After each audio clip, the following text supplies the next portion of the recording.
ಸ್ನೇಹಿತರೆ, ವಿಡಿಯೋಗೆ ಸ್ವಾಗತ ಹೇಳ್ತಾ ಧರ್ಮ ನೆಲೆಸಿರುವ ಸ್ಥಳವೇ ಧರ್ಮಸ್ಥಳ. ಇಲ್ಲಿ ಸಾಕ್ಷಾತ್ ಪರಶಿವನೇ ನೆಲೆಸಿದ್ದಾನೆ ಅನ್ನೋದು ಭಕ್ತರ ನಂಬಿಕೆ. ಅದಲ್ಲದೆ ಕರ್ನಾಟಕದಲ್ಲಿ ಅತಿ ಹೆಚ್ಚು ಶಿವಭಕ್ತರು ಭೇಟಿ ನೀಡೋ ಸ್ಥಳನೂ ಕೂಡ ಈ ಧರ್ಮಸ್ಥಳ. ಹಾಗಾದರೆ ಲಕ್ಷಗಟ್ಟಲೆ ಭಕ್ತರು ಇಲ್ಲಿಗೆ ಭೇಟಿ ನೀಡಿ ಮಾಡೋ ತಪ್ಪಾದರೂ ಏನು? ನಾವು ಈ ತಪ್ಪನ್ನು ಮಾಡೋದ್ರಿಂದ ಧರ್ಮಸ್ಥಳಕ್ಕೆ ಭೇಟಿ ನೀಡಿರೋ ಉದ್ದೇಶ ಕೂಡ ಫುಲ್ಫಿಲ್ ಆಗಲ್ವಂತೆ. ಹಾಗೆ ಅಣ್ಣಪ್ಪ ಸ್ವಾಮಿಯ ಕೋಪಕ್ಕೆ ಗುರಿಯಾಗಿ ಮುಂದೆ ಬರೋ ದಿನಗಳಲ್ಲಿ ತುಂಬಾನೇ ಕಷ್ಟಗಳನ್ನೇ ನೋಡಬೇಕಾಗುತ್ತಂತೆ. ನೀವು ಸಹ ಈ ತಪ್ಪನ್ನ ಮಾಡೇ ಇರ್ತೀರಾ, ಇನ್ಕ್ಲೂಡಿಂಗ್ ನನ್ನನ್ನು ಸೇರಿ. ಹಾಗಾದ್ರೆ ಅಲ್ಲಿ ನಾವು ಮಾಡೋ ತಪ್ಪಾದ್ರೂ ಯಾವುದು, ಸ್ವಾಮಿಯ ದರ್ಶನ ಮಾಡೋ ಸರಿಯಾದ ಮಾರ್ಗ ಆದ್ರೂ ಯಾವುದು? ಸಂಪೂರ್ಣ ಮಾಹಿತಿನ ತಿಳಿಸ್ಕೊಡ್ತೀನಿ. ವಿಡಿಯೋನ ಕೊನೆವರೆಗೂ ನೋಡಿ ಅನ್ನೋ ಪುಂಗೋ ಕ್ಯಾಟಗರಿ ನಮ್ದಲ್ಲ. ಬನ್ನಿ ಇವಾಗಲೇ ತಿಳಿಸ್ಕೊಡ್ತೀನಿ. ಧರ್ಮಸ್ಥಳಕ್ಕೆ ಭೇಟಿ ನೀಡಿ ನಾವು ಮಾಡೋ ಮೊದಲ ಮತ್ತು ದೊಡ್ಡ ತಪ್ಪು ಯಾವುದು ಅಂದರೆ ನೇರವಾಗಿ ಶ್ರೀ ಮಂಜುನಾಥ ಸ್ವಾಮಿಯ ದರ್ಶನ ಮಾಡೋದು. ಹೌದು ಸ್ನೇಹಿತರೆ, ಇದು ಸ್ವಲ್ಪ ಕಹಿ ಅನಿಸಿದ್ರೂ ನಂಬಲೇಬೇಕು. ಇವಾಗ ನಿಮ್ಮೆಲ್ಲರಿಗೂ ಪ್ರಶ್ನೆ ಮೂಡ್ಬೋದು ಅಲ್ವಾ, ನಾವು ಧರ್ಮಸ್ಥಳಕ್ಕೆ ಭೇಟಿ ನೀಡೋದೇ ಶ್ರೀ ಮಂಜುನಾಥ ಸ್ವಾಮಿಯ ದರ್ಶನ ಮಾಡೋದಕ್ಕೆ, ಇವರು ಅದನ್ನೇ ತಪ್ಪು ಅಂತಿದ್ದಾರಲ್ಲ ಅಂತ.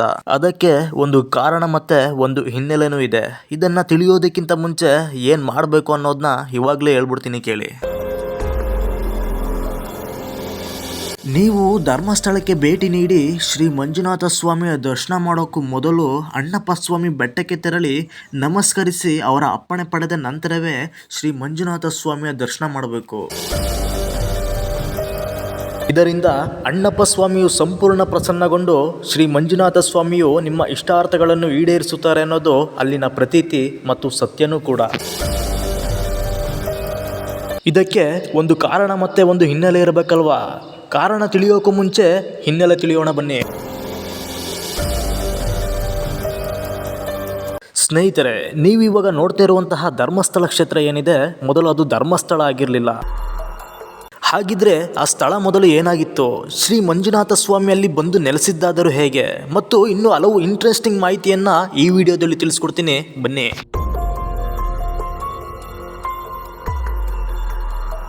ಸ್ನೇಹಿತರೆ, ನಾವು ಈಗ ನೋಡ್ತಾ ಇರುವಂತಹ ಪುಣ್ಯಕ್ಷೇತ್ರ ಧರ್ಮಸ್ಥಳ ಮೊದಲು ಅಂದರೆ ಸುಮಾರು 800 ವರ್ಷಗಳ ಹಿಂದೆ ಕುಡುಮ ಎನ್ನುವ ಒಂದು ಊರಾಗಿತ್ತು.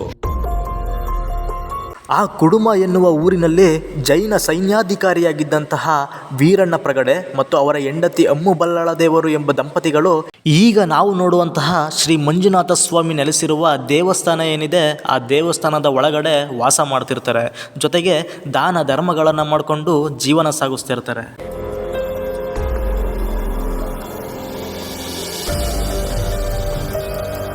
ಇಂತಹ ಸಂದರ್ಭದಲ್ಲಿ ಏನಾಗುತ್ತೆ ಅಂದರೆ, ಧರ್ಮ ದೇವತೆಗಳಾದಂತಹ ಕಲರಾಹು, ಕಲರ್ಕಹಿ, ಕುಮಾರಸ್ವಾಮಿ ಹಾಗೂ ಕನ್ಯಾಕುಮಾರಿ ಅನ್ನೋ 4 ಧರ್ಮ ದೇವತೆಗಳು ಧರ್ಮ ರಕ್ಷಣೆ, ಧರ್ಮ ಸಂಸ್ಥಾಪನೆ, ಧರ್ಮ ಪ್ರಚಾರವನ್ನು ಮಾಡುವ ಸಲುವಾಗಿ ತಕ್ಕ ಜನರಿಗೋಸ್ಕರ ಅನ್ವೇಷಣೆ ಮಾಡ್ತಿರ್ತಾರೆ. ಅದೇ ರೀತಿ ಈ ಧರ್ಮ ದೇವತೆಗಳು ಅನ್ವೇಷಣೆ ಮಾಡೋ ಸಂದರ್ಭ ಒಂದು ದಿನ ಈ ದಂಪತಿಗಳು ವಾಸವಿದ್ದಂತಹ ನಿವಾಸಕ್ಕೆ ಬಂದ್ಬಿಡ್ತಾರೆ. ಇವರನ್ನು ಕಂಡಂತಹ ವೀರಣ್ಣ ಪ್ರಗಡೆ ಮತ್ತು ಅಮ್ಮು ಬಲ್ಲಾಳ ದೇವರು ಧರ್ಮ ದೇವತೆಗಳನ್ನು ಅತಿಥಿ ಸತ್ಕಾರದಿಂದ ತಮ್ಮ ನಿವಾಸಕ್ಕೆ ಬರಮಾಡಿಕೊಳ್ತಾರೆ. ಧರ್ಮ ದೇವತೆಗಳನ್ನು ತಮ್ಮ ನಿವಾಸಕ್ಕೆ ಬರಮಾಡಿಕೊಂಡ ಆ ದಂಪತಿಗಳು ಅವರಿಗೆ ನಿಯಮ ನಿಷ್ಠೆಯಿಂದ ಪೂಜೆಯನ್ನು ಮಾಡ್ತಾರೆ. ಆ ಪೂಜೆಗೆ ಪ್ರಸನ್ನರಾದಂತಹ ಧರ್ಮ ದೇವತೆಗಳು ಅದೇ ದಿನ ರಾತ್ರಿ ಆ ದಂಪತಿಗಳ ಕನಸಿನಲ್ಲಿ ಬಂದು, ನೀವು ವಾಸಿಸುತ್ತಿರುವ ಗೃಹವನ್ನು ಧರ್ಮ ದೇವತೆಗಳಿಗೆ ಸಮರ್ಪಣೆ ಮಾಡಿ, ತಮ್ಮ ಜೀವನವನ್ನು ದೈವಗಳ ಸೇವೆಗೆ ಸಮರ್ಪಣೆ ಮಾಡಿ, ಈ ರೀತಿ ಆದೇಶ ಮಾಡ್ತಾರೆ. ಇದನ್ನು ಕಂಡಂತಹ ಪ್ರಗಡೆ ಕುಟುಂಬದವರು ಮತ್ತೊಂದು ಮಾತನ್ನು ಸಹ ಮಾತನಾಡದೆ ತಾವು ವಾಸ ಮಾಡುತ್ತಿದ್ದಂತಹ ಗೃಹವನ್ನು ಧರ್ಮ ದೇವತೆಗಳಿಗೆ ಸಮರ್ಪಣೆ ಮಾಡಿ ಆ ದಂಪತಿಗಳು ನೆಲ್ಯಾಡಿ ಬೀಡು ಎಂಬ ಸ್ಥಳದಲ್ಲಿ ಬೇರೆ ಒಂದು ಗೃಹವನ್ನು ನಿರ್ಮಾಣ ಮಾಡ್ಕೋತಾರೆ.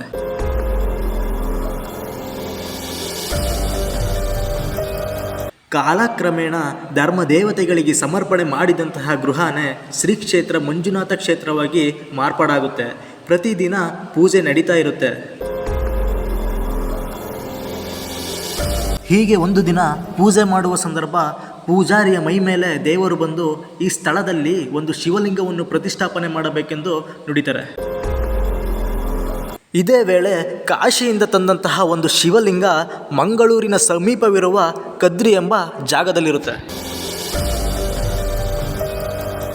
ಇದನ್ನು ತಿಳಿದಂತಹ ಅಣ್ಣಪ್ಪ ಪ್ರಗಡೆ ಎಂಬ ಒಬ್ಬ ಭಕ್ತ ಆ ಶಿವಲಿಂಗವನ್ನು ಕದ್ರಿಯಿಂದ ತಂದು ಶ್ರೀ ಮಂಜುನಾಥ ಕ್ಷೇತ್ರದ ಗರ್ಭಗುಡಿಯಲ್ಲಿ ಪ್ರತಿಷ್ಠಾಪನೆ ಮಾಡ್ತಾರೆ. ಆಗಿನಿಂದ ಶ್ರೀ ಮಂಜುನಾಥ ಸ್ವಾಮಿ ಈ ಸ್ಥಳದಲ್ಲೇ ನೆಲೆಸ್ತಾರೆ.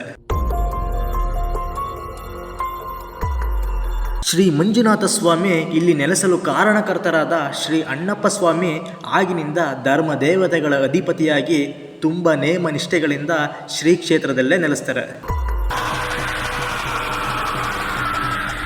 ಆಗಿನಿಂದ ಶ್ರೀ ಕ್ಷೇತ್ರ ಧರ್ಮಸ್ಥಳ ಕ್ಷೇತ್ರವಾಗಿ ಬೆಳೀತಾ ಬಂತು. ಹಾಗೂ ಶ್ರೀ ಮಂಜುನಾಥ ಸ್ವಾಮಿಗೆ ಏನೇ ಪೂಜೆ ನಡಾವಳಿ ನಡಿಬೇಕಾದರೂ ಮೊದಲು ಅಣ್ಣಪ್ಪ ಸ್ವಾಮಿಯ ಅಪ್ಪಣೆಯನ್ನು ಪಡೆದು ನಂತರ ನಡಾವಳಿಗಳು ನಡೆಯುವಂಥದ್ದು. ಶ್ರೀ ಧರ್ಮಸ್ಥಳ ಕ್ಷೇತ್ರವನ್ನು ಅಣ್ಣಪ್ಪ ಸ್ವಾಮಿ ಅಥವಾ ಅಣ್ಣಪ್ಪ ಪಂಜುರ್ಲಿ ಇವತ್ತಿಗೂ ರಕ್ಷಣೆ ಮಾಡ್ತಾ ನಡೆಸ್ತಾ ಇದ್ದಾರೆ ಎಂದು ನಂಬುವ ಜನರು ಅಣ್ಣಪ್ಪ ಸ್ವಾಮಿಯ ಹೆಸರನ್ನು ಹೇಳೋದಕ್ಕೂ ಭಯಪಡ್ತಾರೆ. ಭಕ್ತರಿಗೆ ಅಣ್ಣಪ್ಪ ಸ್ವಾಮಿ ಎಂದರೆ ಅತಿಯಾದ ಭಯ ಭಕ್ತಿ, ಅಷ್ಟೇ ದಿಗಿಲು. ಧರ್ಮಸ್ಥಳ ಮಂಜುನಾಥ ಎಂಬ ಸೊಲ್ಲೆತ್ತಲೂ ಅಂಜುವ ಭಕ್ತರು ಹೊಳೆಯಾಚೆಯ ದೇವರು, ಘಟ್ಟದ ಕೆಳಗಿನ ದೇವರು, ಸ್ಥಳದ ಸ್ವಾಮಿ ಎಂದು ಉಚ್ಚರಿಸುವಲ್ಲಿ ಅಣ್ಣಪ್ಪನ ಕಾರಣೀಕದ ಹಿನ್ನೆಲೆಯಿದೆ.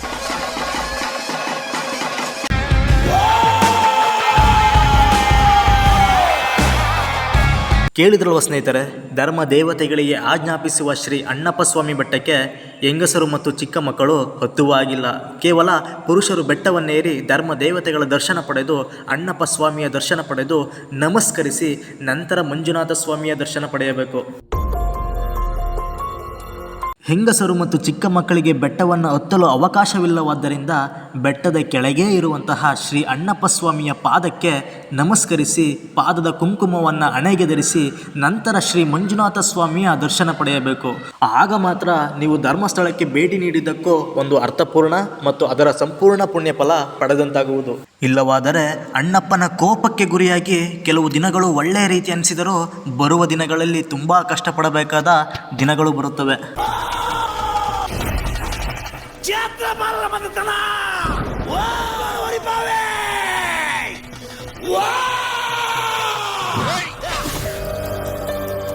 ಅಷ್ಟೂ ಶಕ್ತಿ ಇರುವ ಅಣ್ಣಪ್ಪ ಸ್ವಾಮಿ ಧರ್ಮವನ್ನು ಉಳಿಸಿಕೊಂಡು ಬರುವುದಲ್ಲದೆ ಸುಳ್ಳು ಹೇಳಿ ಅಧರ್ಮವನ್ನು ಆಚರಿಸಿಕೊಂಡು ಬಂದರೆ ಅವರಿಗೆ ಶಿಕ್ಷೆ ನೀಡುತ್ತಾರೆ ಎಂಬ ಪ್ರತೀತಿಯೂ ಇದೆ. ಅಣ್ಣಪ್ಪ ಸ್ವಾಮಿ ಅಂತಂದರೆ ಕಾವಲು ಶಕ್ತಿ, ಕ್ಷೇತ್ರದ ಎಲ್ಲ ವ್ಯವಹಾರಗಳನ್ನು ಕಾವಲು ರಕ್ಷಣೆ ಮಾಡತಕ್ಕಂಥ, ಅಧರ್ಮಿಗಳನ್ನು ಶಿಕ್ಷಿಸುವಂಥ, ಧರ್ಮಿಷ್ಠರನ್ನು ರಕ್ಷಿಸುವಂಥ ಇವರು ಅಣ್ಣಪ್ಪ ಸ್ವಾಮಿ ಅಂತೇಳಿ. ಹಾಗಾಗಿ ಅವರ ಬಂಟ ಮಂಜುನಾಥ ಧರ್ಮದೇವತೆಗಳ ಬಂಟ.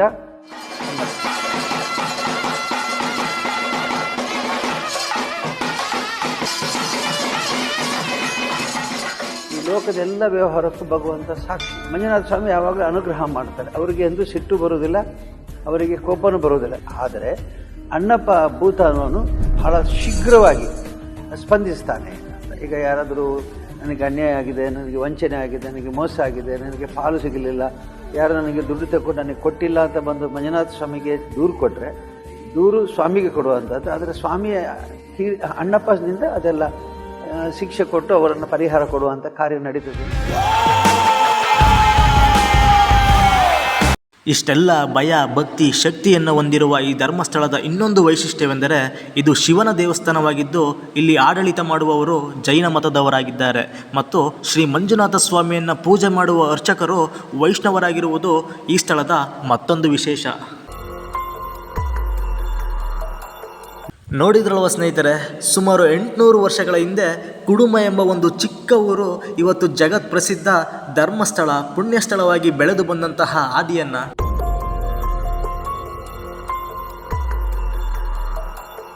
ಶ್ರೀ ಮಂಜುನಾಥ ಸ್ವಾಮಿ ನೆಲೆಸಿರುವ ಸ್ಥಳದ ಪುರಾಣವನ್ನು ತಿಳಿಸುವ ಒಂದು ಪುಟ್ಟ ಪ್ರಯತ್ನ ಆಗಿತ್ತು. ಮತ್ತೊಂದು ಇಂಟ್ರೆಸ್ಟಿಂಗ್ ಮಾಹಿತಿಯನ್ನು ತಗೊಂಡು ಮುಂದಿನ ವಿಡಿಯೋದಲ್ಲಿ ಸಿಗ್ತೀನಿ. ಎಲ್ರಿಗೂ ಒಳ್ಳೆಯದಾಗಲಿ. ಜೈ ಶ್ರೀರಾಮ್, ಜೈ ಗುರುದೇವ, ಜೈ ಶ್ರೀ ಮಂಜುನಾಥ ಸ್ವಾಮಿ.